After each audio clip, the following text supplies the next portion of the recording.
인생사 줄석이라고 하는 말 들어보셨습니까?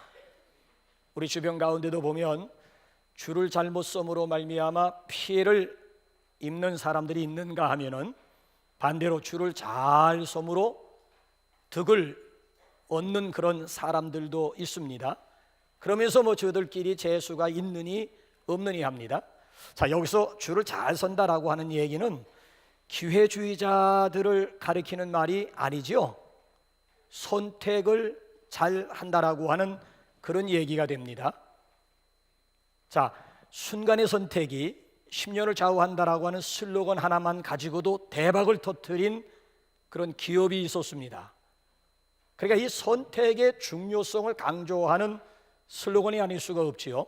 자, 우리가 함께 읽은 이 본문 말씀 가운데 보면 순간의 선택이 10년이 아니라 영혼을 좌우하고 있음을 분명히 보게 됩니다. 오늘 여기 본문 말씀 한번 보시라고요. 내가 오른쪽을 선택하느냐 왼쪽을 선택하느냐에 따라서 운명이 달라지고 있어요. 내가 양들 편에 서느냐 아니면 염소들 편에 서느냐에 따라서 운명이 달라지고 있음을 보게 됩니다. 자, 제가 본론으로 들어가기 전에 난제 하나 좀 풀고 본론으로 한번 들어가 볼까요? 여러분들은 본문 말씀을 읽으면서 어떤 느낌, 어떤 뉘앙스를 받았습니까? 저만 받았나요? 여러분들 본문 말씀이 아무런 문제 없이 그냥 넘어갈 수 있는 그런 본문이라고 생각하십니까? 아닙니다. 정말 기독교의 교리가 제대로 되어 있는 분들 같으면은 본문 말씀을 읽으면서 퀘스천 마크 한 서너 개는 붙여야만 정상이게 되겠지요. 무슨 얘기입니까?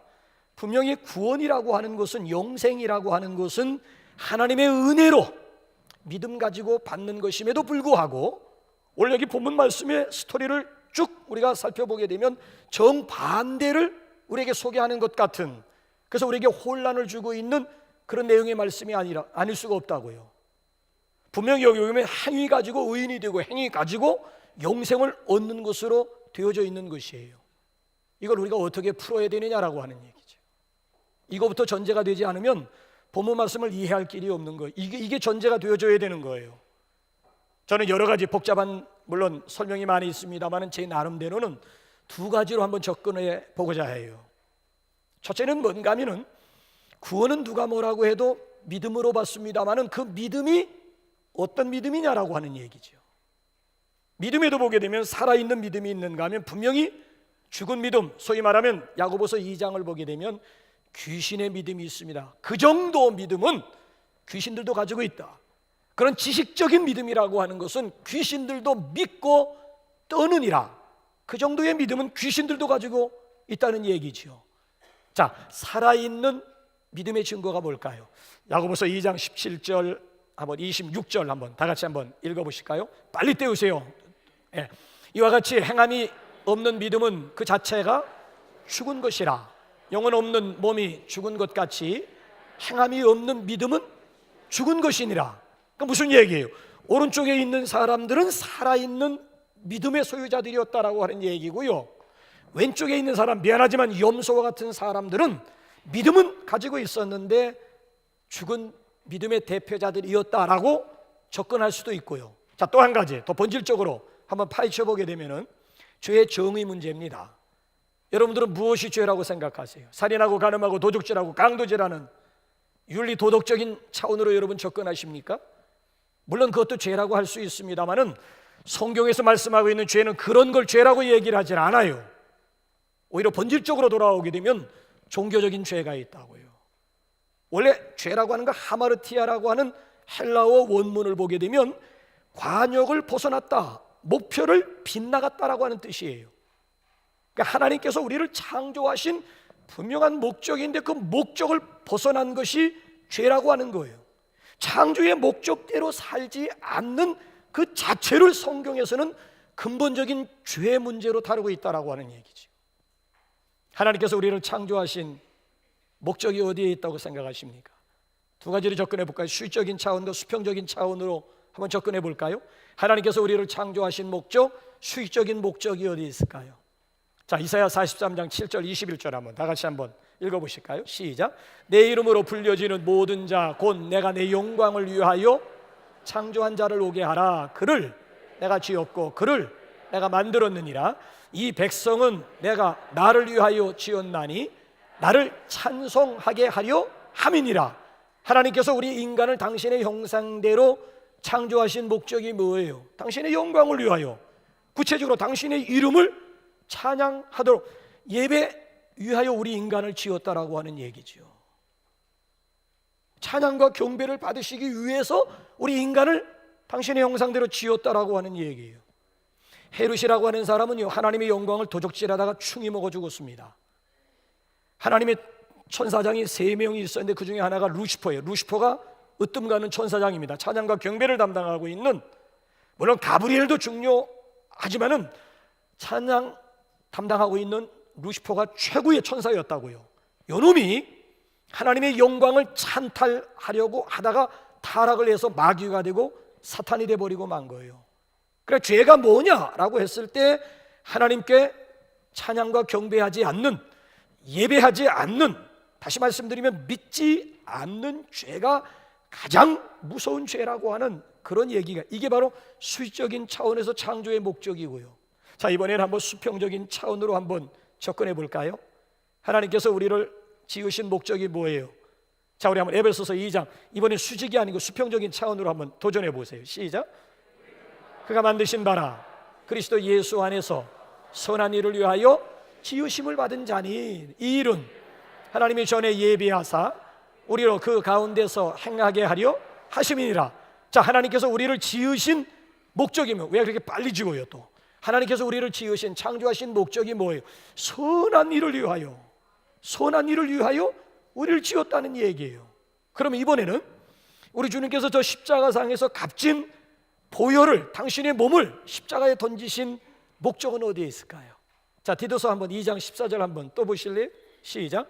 그가 우리를 대신하여 자신을 주심은 모든 불법에서 우리를 속량하시고 우리를 깨끗하게 하사 선한 일을 열심히 하는 자기 백성이 되게 하려 하심이라. 십자가에 당신의 몸을 던지신 목적이 어디에 있는 거예요? 자꾸 빨리 지우지 마시라니까. 선한 일을 위하여, 선한 일을 위하여. 여기까지 설명할 때까지는 선한 일을 위하여, 아니 선한 일을 열심히, 선한 일을 열심히 하는 당신 백성 삼기 위해서 당신의 몸을 십자가에 던지셨다라고 하는 얘기고요. 그럼 이제는 일상적인 삶으로 한번 돌아와 볼까요? 자, 우리 인생살이 가운데서 가장 아름다운 일, 유익 중에서 가장 최고의 유익이 무엇일까요? 자, 디도서 한번 3장 8절 한번 띄워주실래요? 시작. 이 말이 미쁘도다.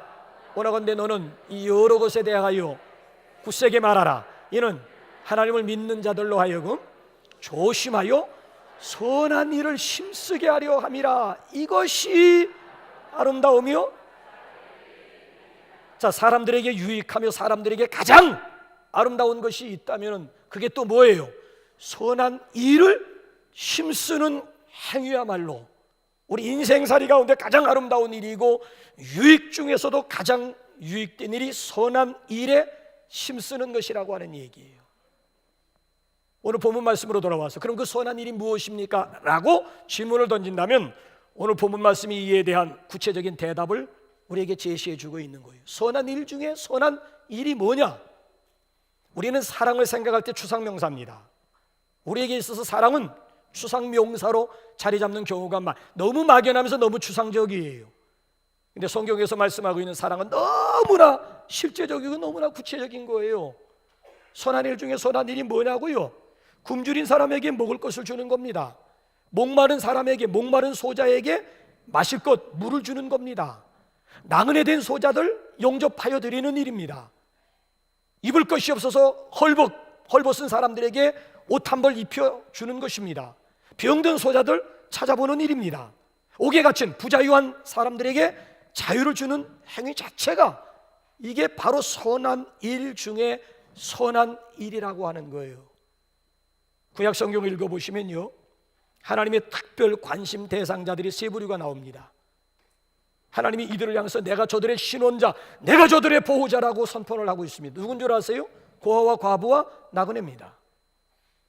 그 당시 사회 약자들이에요. 최고 약자들이에요. 고아들, 나그네 아니면 과부, 그 당시에 최고 사회 약자들, 이들에 대해서 하나님 당신 자신이 보호자임을 스스로 선언하고 있는 거예요. 그러니까 하나님의 관심이 어디에 있느냐, 그 하나님의 관심에 우리의 관심을 쏟는 것이 곧 하나님의 얼굴을 내게로 향하게 만드는, 하나님이 나를 주목하게 하고 하나님이 나의 관심사가 되는 지름길이 바로 여기에 있다라고 하는 얘기예요. 그러니까 오늘도 우리 주변에 있는 약자들을 돌아보게 되고, 특별히 지극히 작은 자, 소자에게 우리가 관심을 기울여야만 하는 충분한 이유가 따로 있습니다. 그 이유가 뭔 줄 아십니까? 나눔에는요, 분명한 약속이 있다라고 하는 얘기죠.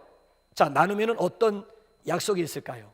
자, 오늘 본문 말씀을 통해서 제가 몇 가지로 요약을 한번 해볼까요? 첫째는요, 나눔에 참여함으로 하나님의 복을 받습니다. 자, 34절 한번 상반절 화면 한번 보실래요? 시작.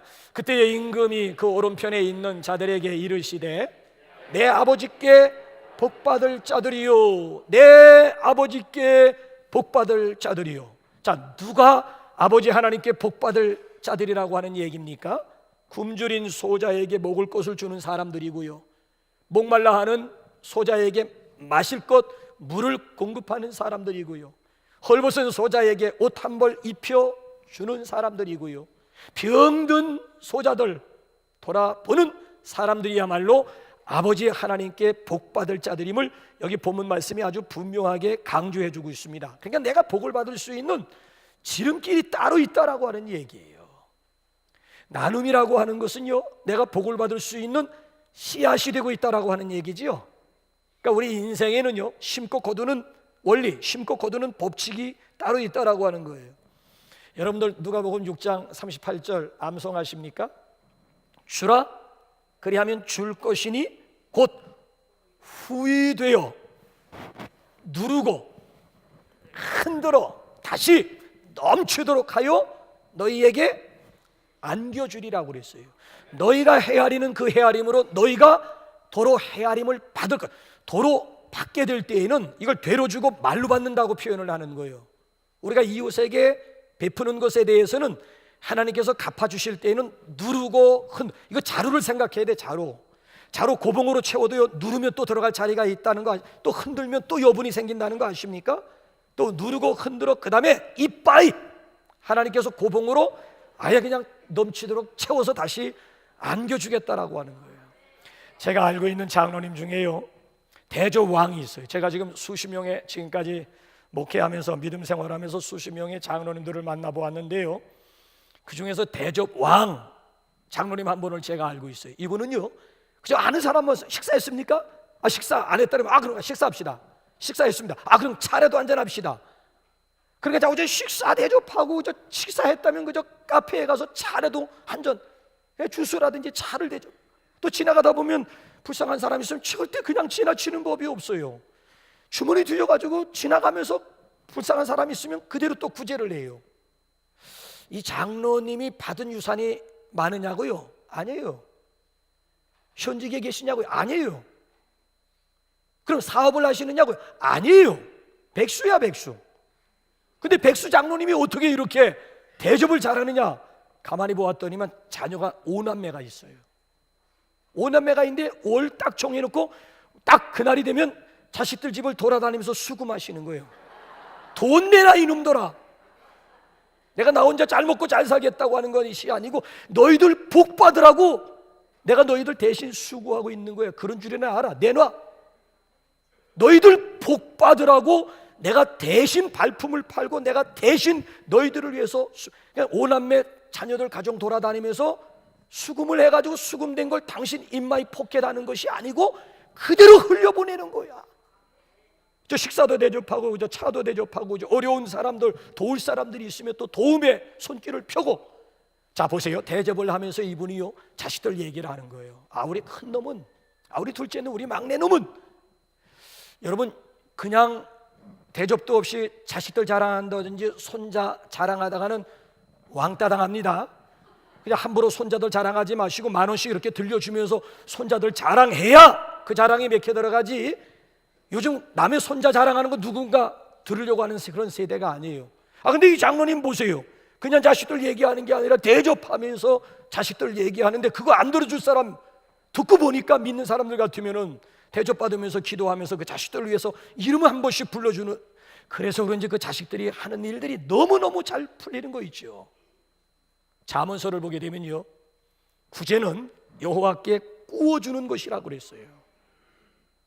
여러분, 사람에게 꾸어주면 뛸 확률이 받을 확률보다 더 높습니다. 내가 장담합니다. 그래서 여러분, 꾸어줄 때는 받지 못한다라고 생각하면서 꾸어줘야지 내가 도로 받을 것이다 라고 생각하고 꾸어줬다가는 시험 들고 그 사람하고 왼수가 됩니다. 그냥 꾸어달라고 하면 안 돌아올 것이다, 이건 못 받을 것이다 라고 생각하고 전제하고 여러분들 꾸어줘요. 왜? 사람이기 때문에 그래요. 근데 우리가 구제하는 것은요, 여호와께 꾸어주는 행위라는 거예요. 여러분, 하나님께서 떼어잡수시겠어요?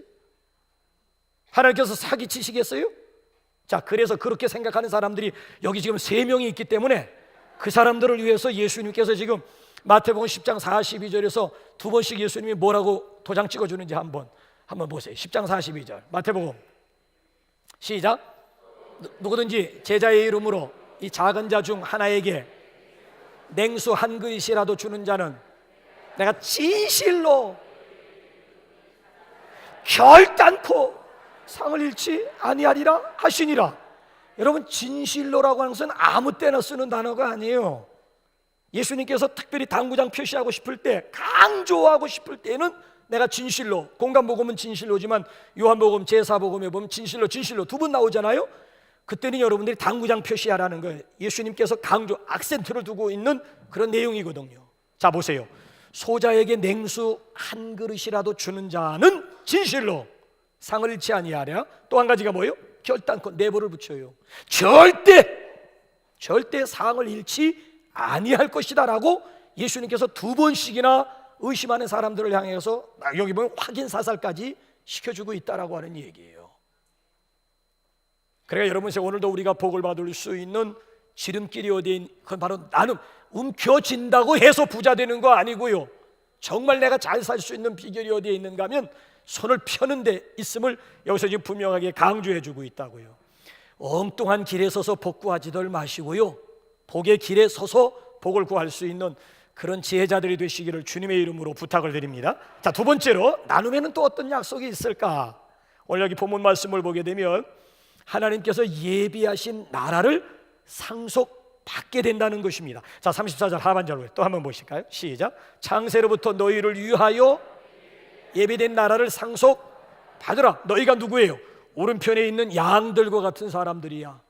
오른편에 있는 양들과 같은 사람들 향해서 너희를 위하여 예비된 나라를 상속받으라라고 얘기를 해요. 이 땅에 사는 동안만 복 받는다는 얘기가 아니죠. 물질적인 복만 받는다는 얘기도 아니죠. 보세요, 나라를 상속받게 된다라고 하는 거예요. 놀라는 사람 한 사람도 없네. 실감이 안 나죠. 이건 실감. 그저 뭐 물질적으로 30배, 60배, 100배를 얘기해야 귀가 열리지, 나라를 상속받는다, 감이 오질 않는 거예요. 여러분, 한때요, 삼성그룹의 이건희 명예회장께서 그 아들 이재용 씨에게 살아생전 건강하실 때 몇 조를 벌써 이미 상속시켜줘. 그때 제 주변에 있는 사람들이 얼마나 이재용 씨를 부러워했는지 몰라요.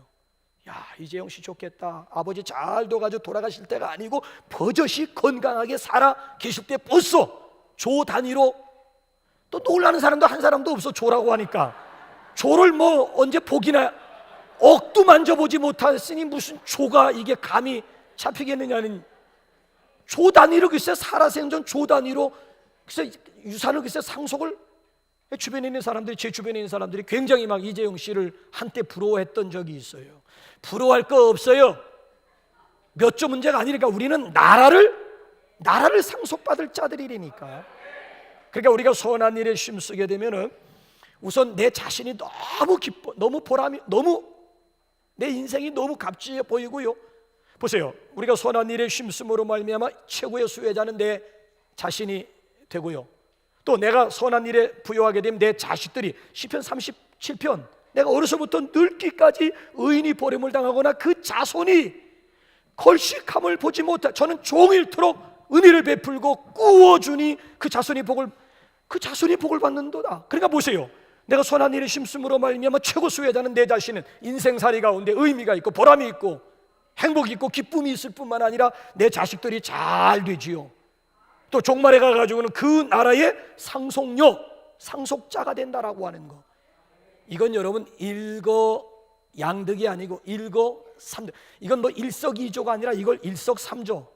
속된 시체말을 또 제가 쓴다면 누이 좋고 매보 좋고 꼭 먹고 알 먹고 임도 보고 뽕도 타고 도랑치고 가재 잡고 수용하고 떼 베끼고 마당 쓸고 뭐 줍는다? 동전 줍는다고 얘기를. 아니 보세요, 베푸는 사람도 좋고 받는 사람도 좋고 저 위에 계신 아버지 하나님도 좋아하시고, 이거야말로 나도 좋고 너도 좋고 위에 계신 이걸 일석삼조라고 표현하잖아요. 실제적으로 생각해 보라고요. 주는 사람이 더 기쁠까요? 아니면 받는 사람이 더 기쁠까요? 주는 사람이. 이건 줘본 사람만이 알아요. 줘보지 못한 사람은 무슨 소리야, 받을 때가 더 기쁘지. 그 사람의 수준은 거기까지예요. 아니에요. 줘보면 아시지만은 받는 사람들보다는 주는 사람들이 훨씬 더 기쁜 거예요. 우리나라는 경제 대국의 모임이 G20인데 경제 대국의 모임이 G20인데 그 G20의 회원 국가라고 하는 거 아세요? 1945년 해방 직후부터 1996년 12월, 그러니까 우리나라가 29번째로 OECD 가입 회원국이 되어서 널리 알려지면서부터요 50년 동안 우리가 원조 받았어요. 현재 금전 가치로 따면 약 600억 불 원조 받았어요. 600억 불을 계산해 보면 약 70조 조 얘기해봐야 뭐 아무 소용도 없지만은 어쨌든 좌우지간 우리가 50년 동안 원조 받은 금액이 무려 70조에, 그만큼 우리가 원조 받은 나라예요. 얼마나 지질이 못 살고 가난했으면은 세계로부터 원조를 받았는데 45년부터 1996년까지 50년 동안. 근데 이제는 어떻게 되었어요? 우리가 세계를 원조하는, 그러니까 원조받던 나라 중에서 또 다른 나라를 원조하는 유일한 국가가 바로 우리 대한민국이라고 하는 거 여러분들 아십니까? 이건 놀라운 기적, 이건 놀라운 하나님의 축복이 아니, 그 하나님의 축복을 사명으로 여길 때 그 축복이 진정한 내 축복이 될 수가 있다는 건, 나 혼자 잘 먹고 잘 살라고 아니에요. 고인물은 썩게 되어 있듯이 나 혼자 잘 먹고 잘 살라고 잘 살아지는 게 아니라는 얘기지요. 그러니까 진정한 축복이 축복되기 위해서는 또 하나의 사명으로 흘러나가야만 그게 진정한 축복이 될 수가 있다는 얘기죠. 그래서 주님은 누가 더 복 있는 사람이라고 말씀하는가 하면은 사도행전 20장 35절 보면 두 가지 포인트를 우리가 잡을 수가 있어요. 한번 보실래요? 사도행전 20장 35절 시작. 범사에 여러분에게 모범을 보여준 바와 같이 수고하여 약한 사람들을 돕고 또 주 예수께서 친히 말씀하신 바 주는 것이 받는 것보다 복이 있다 하심을 기억. 자, 첫 번째 바울이 뭔 모범을 보여주었다는 거예요? 범사에 평상시 약한 사람들을 돕는, 바울이 평소에 약한 사람을 돕는 거, 이게 모범. 또 주님께서 누가 더 복이 있다고요? 받는 사람이에요? 주는 사람이에요? 주는 사람이 더 복이 있다라고 분명히 말씀하고 있어요. 바라기는 우리 오늘 여기 본문 말씀 그대로 내가 주는 것이 손해가 아니고 마이너스가 아니다 라고는 아주 분명히 이 땅에 뿐만 아니라 장차 그 나라를 상속받게 된다라고 하는 약속이 있고요. 자, 그다음에는 의인의 반열에 설이라고 하는 분명한 약속이, 이게 참 이해하기 쉽지 않아요. 37절 46절 한번 보세요. 시작. 이에 의인들이 주여 우리가 어느 때에 주께서 주의 보고 음식을 대접하였으며 목마르신 것을 보고 마시게 하였나이까. 그들은 영벌에, 의인과 여기 그들을 구별하고 있어요. 의인들은 누구예요? 오른쪽에 있는 양과 같은 사람들을 일컬어 주님께서 너희들은 의인이다. 왼쪽에 있는 염소와 같은 사람들을 향해서 너희들은 영벌에 들어갈 자, 저주를 받을지어다, 영벌에 들어갈 자라고 구분을 하고 있어요. 그러니까 지금 의인들이 깜짝 서프라이즈하고 있는 거야. 우리가 언제 의인 짓을 했습니까? 우리 의인 짓 한 적 없는데요? 무슨 소리야? 너 내가 굶주릴 때 먹을 거 주지 않느냐? 너 내가 목말라 기갈 중에 네가 물 한 그릇 주지 않았느냐? 나 옷 없어가지고 헐벗었을 때 너 옷 한 벌 나한테 입혀주지 않았느냐? 주님께서 지금 여기 오른쪽에 있는 양들과 같은 사람들을 의인의 반열에 뻗어시 지금 세워놓고 계시다라고. 그러니까 오늘도 우리가 선한 일에 힘쓰는 것 자체가요, 지금 하늘나라에서 서프라이즈, 지금 우리들을 위해서 서프라이즈 이벤트가 지금 준비되고 있다라고 하는 거, 이거 상상할 수 있으면요, 누구든지 다, 그렇죠? 작은 손이나마 펼 수 있다라고 하는 얘기고요. 더 기가 막힌 게 마지막으로 여기 이제 나누면 어떤 약속이 있는가 하면은, 나눔 그 자체가 우리 주님을 영접하고 주님을 대접하는 행위가 된다는 거예요. 자, 우리 한번 40절, 45절 우리 한번 다 같이 한번 읽어보실까요? 반대입니다. 양들을 향해서, 그 다음에 염소들을 향해서 어떤 말씀하시는지 한번 주목해 보세요. 시작. 임금이 대답하여 이르시되 내가 진실로 너희에게 이르노니 여기 내 형제 중에 지극히 작은 자 하나에게 한 것이 곧 내게 한 것이니라 하시고, 이에 임금이 대답하여 이르시되 내가 진실로 너희에게 이르노니 이 지극히 작은 자 하나에게 하지 아니한 것이 곧 내게 하지 아니한 것이니라 하시니라. 자, 전자는 참 이것처럼 놀라운 일이 어디 있고, 후자는 이것처럼 당황스러운 일이, 결정적인 순간에 이것처럼 낭패스러운 일이 세상에 어디에 있겠느냐라고 하는 얘기죠. 예수님 이퀄 소자, 지극히 작은 자 이퀄 예수님이라고 하는 등식이 지금 만들어지고 있는 거예요. 세계인들이 복제하고 싶은 인물 제1위가 누군가? 마더 테레사였어요. 나라 민족 초월해가지고 둘리양, 복제 둘리양 나온 이후로 DNA 가지고 무한 복제가 가능한 그런 시대를 우리가 살아가고 있잖아요. 그와 줌해가지고 세계인들 가운데 복제하고 싶은 1호가 누구냐라고 했을 때 마더 테레사였어요. 이 마더 테레사는 빈민촌에서 평생 가난한 사람들을 섬기다가 그 속에서 죽어간 분이야. 엄청난 혜택을 누릴 수 있는 여러 가지 특권이라든지 혜택이라든지 환경, 이거 다 내려놓고, 이분도 제가 지난주에 소개했던, 그렇죠? KT 선교사 모양 빈민촌에 들어가 가지고 찢어지게 가난한 이들을 위해서 평생 섬기다가 그 속에서 죽어간 거예요. 자, 죽어가기 전에 기자가 그를 찾아가서 질문했다는 거지요. 당신의 그만한 이력과 경력과 스펙을 가지고 어떻게 여기 와서 가난한 사람들에서 평생 헌신하다 이 속에서 죽어가려고 하느냐? 그 이유가 뭐냐? 비결이 뭐냐? 라고 물었더니만 이분이 간단하게 뭐라고 대답을 했는가 하면, 가난한 사람들의 얼굴 속에 예수님이 보이기 때문입니다. 딱 한마디 남겼다 그래요. 가난한 사람들의 얼굴 속에서 예수님의 얼굴을 보기 때문에 제가 이 일을 하고 있는 겁니다 라고 간단하게 대답을 했다고 그래요.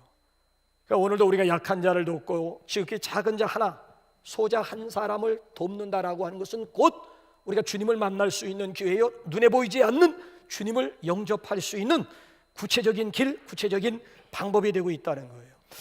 저는요, 지난번에 아프리카를 다녀오면서요, 우리 교회가 신년을 맞이했는데, 신년을 맞이해서 특별히 성도들에게 예수님을 영접할 수 있는, 예수님을 대접할 수 있는 귀한 좀 기회를 좀 만들어야 되겠다. 사실 제가 아프리카를 방문하기 전까지만 해도 대단히 죄송합니다만은, 우리나라에서 제가 뭐 비위생적이다, 뭐 열악한 환경, 그런 얘기 저 수도 없이 많이 들었어요. 열악한 환경, 비위생적, 뭐 이런 얘기를 우리나라에서도 제가 많이 들었는데, 아프리카를 다녀오고 나서 이게 얼마나 우리나라에서 쓰고 있는 열악한 환경이라든지 비위생적이라고 하는 말이 사치스러운 말인가라고 하는 그런 느낌, 그런 생각을 받고 돌아왔어요. 제가 찾아갔던 그 이브라함과 빈센트 가정 같은 경우에는 다 집이 허물어가지고 흙으로 이렇게 나무 몇 개 이렇게 조금 세우고 흙을 발라서 흙이 떨어져가지고 구멍이 숭숭해가지고, 그러니까 뭐 안에 들어 몽석 까는 것도 없어. 그냥 마당이나 뭐 집안이나 똑같아. 뭐 흙 위에서 자고 뭐 흙 위에서 거기서 그냥 불 떼가지고 거기서 그냥 밥을 지어 먹는 것이냐. 또 기가 막힌 게요, 아니 거기가 병든 바짝 마른 개, 고양이, 닭, 돼지 새끼 한 마리, 이게 같이 사람하고 그 안에서 같이 먹고 같이 자고, 그렇게 사람과 짐승이 구별이 안 되는 거야. 이게 도대체 뭐 전부 다 새카매가지고 동물의 왕국이 따로, 동물의 왕국이 따로. 더군다나 기가 막힌 게 어디서 또 소똥을 구해가지고 또 단칸방이니까 그 한쪽 구석에다 소똥을 왜 이걸 왜 여기다 갖다 놨냐고 물으니까 이 벽을 바를 때 그냥 진흙만 바르는 게 아니라 소똥하고 이렇게 섞어서 바르면 뭐 어쩌나 저쩌나 하면서 이제 설명을. 그래서 거기에 우리 이제 스태프진들이 들어가 똥을 밟고, 그러니까 파리떼들이 모여들고, 모기가, 그 OPD 같은 경우에는 모기 그 안에서 4방 물렸습니다. 4방. 그래서 참 이거 큰일 났다. 하나님 앞에 또 기도했죠. 이 말라리아, 이 모기와 말라리아. 그래서 하나님 앞에 막 기도하면서 막 뭐 좀 열기가 좀 있는 것 같다 그래가지고 또 우리가 긴장도 하면서 막 기도하면서, 그 사람들의 그 주식이라고 하는 게요, 옥수수 가루예요. 옥수수 가루인데요, 물이 9이고 옥수수 가루가 1이에요. 그러니까 물 9에다 옥수수 가루 1, 9대 1이야. 그거 풀어가지고 나도 내가 직접 음식을 만들어서 내가 같이 그 사람들하고 먹었거든요.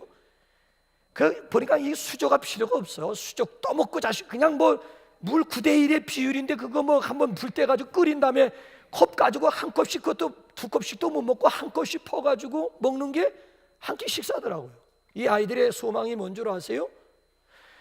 9대 1의 비율이 1대 9로 바뀌는 게 이 아이들의 소망이야. 그러니까 뭘 건 거 그냥 컵으로 그냥 마셔버리고 끝나는 거 말고 1대 9로 변해가지고 밀가루, 옥수수 가루 9에다 물 1 해가지고 반죽해서 쪄서 우갈리, 그걸 우갈리라고 얘기를 해. 우갈리. 이 죽, 그냥 물 마시듯 죽 마시는 거 말고 우리도 좀 남들처럼 좀 옥수수 가루 좀 반죽해가지고 그걸 좀 쪄가지고 그거 하나 먹는 게 어린 아이들의 유일한 소망이라니까. 소망. 그것도 그날 동양 아버지, 병든 아버지가 나가서 동양을 잘하면 하루 그저 어쩌다 속된 말로 재수가 좋으면 하루 3끼 먹는 거, 그러지 않으면 한 끼 아니면 2끼. 그 아버지가 65세예요. 탄자니아의 평균 수명이 45세입니다. 평균 수명이 45세인데 65세라고요. 더군다나 폐교 얘기야. 내가 하루 종일 그분들하고 이렇게 생활하면서 계속 콜록콜록, 계속 침을 뱉고 계속 콜록콜록. 65세면 장수한 거예요. 굉장히 장수한, 그 나라에서 평균 수명이 45세인데 65세면 장수했는데, 문제는 그 병을 10여 년 가까이 달고 이제 언제 죽을지는 몰라. 그러면 이 3살짜리 5살짜리 이브라함과 빈센트, 이놈들은 이거 어떻게 될 건가? 지금도 아주 그놈들이 눈에 밝혀요. 아버지가 이제 곧 세상을 떠나게 될 터인데, 세상 떠나게 되면 이놈들은 이거 2놈, 3살짜리 5살짜리 이거 어떻게 할 건가?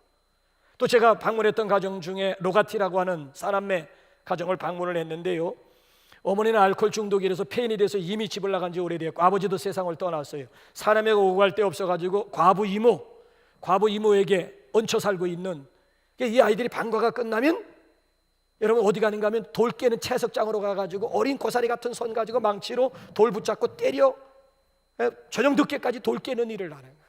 그리고 또 저녁 뉴욕하면 물길로 가야 돼. 십리길. 내가 걔네들을 따라서 가봤는데, 야, 이건 뭐 나는 어린 아이들이 13살, 11살, 9살, 6살짜리인데 걔네들이 큰 그 바켓스 같은 거 그걸 이고, 어린 아이들이 이고 십리길을 물 따는 것이 어떤가 하면 그 냇가인데, 냇가에서 물은 바짝 말라가지고 모래밭인데 거기 짐승 떼들이 물 먹일 땐 쫙 떼가 와가지고 먹고 거기서 막 오줌 똥 싸면 그게 이제 스며들어가면 얘네들이 가서 뭐 하는 것 같더니만 그 물이 있을 만한 곳에 모래를 파더라고. 모래를 파가지고 거기서 물이 조금씩 고이게 되면 그 끄적물을 받아가지고 집에 와서 이제 가라앉혀가지고 이제 그런 물을 어린아이들이 먹다 보니까 영유아 사망률이 전 세계 가운데 45%가 아프리카에 있는 거예요. 그 물 먹고 어린아이들이 100여, 좀 큰 아이들은 이제 면역성이 생겨가지고 그런 대로 견딘다고 하지만 영유아 면역성 없을 때 그 물을 먹어가지고 과연 지탱할 수가 있겠느냐라고 하는 얘기죠. 더군다나 또 시간이 나면 남의 양들과 소 있죠. 제가 그 아이들을 위해서 기도해 줄 때 거기 걔가 아르바이트 하는 현장에 가가지고 양 치고 남의 소 치고 있는 그 현장 가가지고, 아, 저 목사가 왜 다윗처럼 돼? 다윗이 목동 출신이거든요.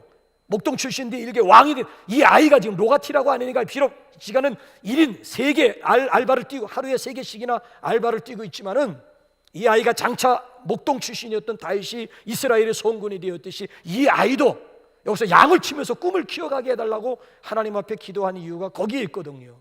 우리 아이들은 어때요? 방과 후에 뭐 하던가요? 우리 아이들은 학원 2개, 3개 돌아다니다가 저녁 해무러지는 피곤하다고 하면서 집에 들어오는 게 우리 아이들의 현실이라고요. 걔네들은 무슨 방과 학교, 그것도 형편되는 아이들이나 또 가지요. 알바를 글쎄 3개씩이나 채석장에 가서 날이 어둡도록 십리길 물기로 와야지. 또 시간 남으면 또 남들 양, 소 알바로 뛰어야지. 그러면 그렇게 해가지고 버는 돈이 얼마나 되니까 물으니까요, 한 끼 식사 분량이래요. 아동의 노동력 착취도 이런, 그렇게 새빠지게 일을 해도요, 한 끼 양식 하나, 한 끼 양식이라는 거야. 일주일 동안 알바를 하면 한 끼 양식 정도라는. 참 더 기가 막힌 게 탄자니아는 학교는 그냥 공짜로 갈 수 있어요. 그 대신 교복이라든지 학용품이라든지 식사문, 점심 문제는 각자가 해결해야 돼요. 그래서 점심시간 되면 애들 보고 집에 가서 먹고 오라고 보낸대. 편도가 1시간이니까 산 넘고 내를 건너고 그 들판을 가로질러 가지고 제가 가다가 지쳐버려 가지고 차를 불러서 애들 학교를 가기 위해서 차를 좀 오라고. 너도 도저히 못 가겠다고. 근데 걔네들은 편도 1시간인데 집에 가서 밥 먹고 나면 왕복 2시간. 집에 가면 뭐 먹을 게 있습니까? 우리는 어렸을 때 배가 고프면 물로 배 채웠다고. 물 없어요. 배가 고파도 물도 없다고. 물이 없다고. 우리는 어렸을 때 그냥 수도꼭지에다 입 틀어놓고, 저도 신학교 다니면서 라면으로 전전긍긍하면서 책을 사야만 했기 때문에, 나도 그런 어렸을 때 자라면서 굶고 배로 물로 채워본 경험도 있기 때문에, 걔네들은 먹을 게 없어서 물로 배를 채우고 싶어도 물조차 없는. 참 이거 보면서 너무너무 제가 기가 막히더라고요. 거기 갔다 와가지고 제가 지금 계속 그 아이들이 밤에 꿈을 꾸면 그 아프리카 꿈만 나오는 거야. 차라리 내가 가서 일주일 동안 경험하고 보았던 것이 차라리 한편의 드라마였다면 얼마나 좋을까. 드라마는 그냥 안 됐다 하고 그냥 지나가면 그만이야. 현실이라고 하는 거야. 이게 현실이라고 하는 게 괴로운 거야. 차라리 한편의 드라마를 내가 보고 왔다 하면 끝나버릴 것인데, 이게 드라마가 아니고 이게 현실이라고 하는 것이 너무 지금, 나라고 뭐 그 나라에서 태어나지 말라는 법이 있어요? 누군 뭐 그 나라에 태어나고 싶어서 그 아이들이 거기 태어났습니까? 나도 얼마든지 그 나라에 태어날 수 있다고요. 근데 어쩌다가 나는 이렇게 좋은 대한민국에 태어나가지고 이만한 혜택을 내가 다 누리고 지금 살아가고 있단 말인가? 아프리카 가기 전까지만 해도 몰랐는데, 아프리카 다녀오면서 이게 빛이로구나, 비로소 깨달았어요. 빛이로구나, 빛. 내가 지금 대한민국에 살고 있다는 것 자체가 지금 내가 빚지고 살아가고 있구나.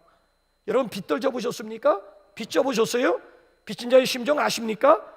답답합니다. 무겁습니다. 가슴이 무겁습니다. 뭔가 쇳덩어리가 누르는 것 같은, 이게 빚진 자의 심정입니다. 이 빚을 갚기 전에는 절대 자유할 수 없는 것이 이게 빚진 자의 심정이라고요. 우리 남북교회가 금년에는 신년인데 50년 동안 하나님께서 우리 개인적으로, 가정적으로, 교회적으로 부어주신 은혜가 있고 축복이 있다면, 신년은 함께 나누는 해입니다. 함께 나누는 해가 신년이라고요. 나누면 손해본다고 아니에요. 오늘 성경 말씀을 보게 되면 오히려 나눔에는 분명한 4가지의 약속이 있기 때문에, 그래서 우리가 하나님을 믿는 사람, 성경의 권위를 인정하는 하나님의 백성들이라 하면 믿고 얼마든지 손을 펼 수 있는.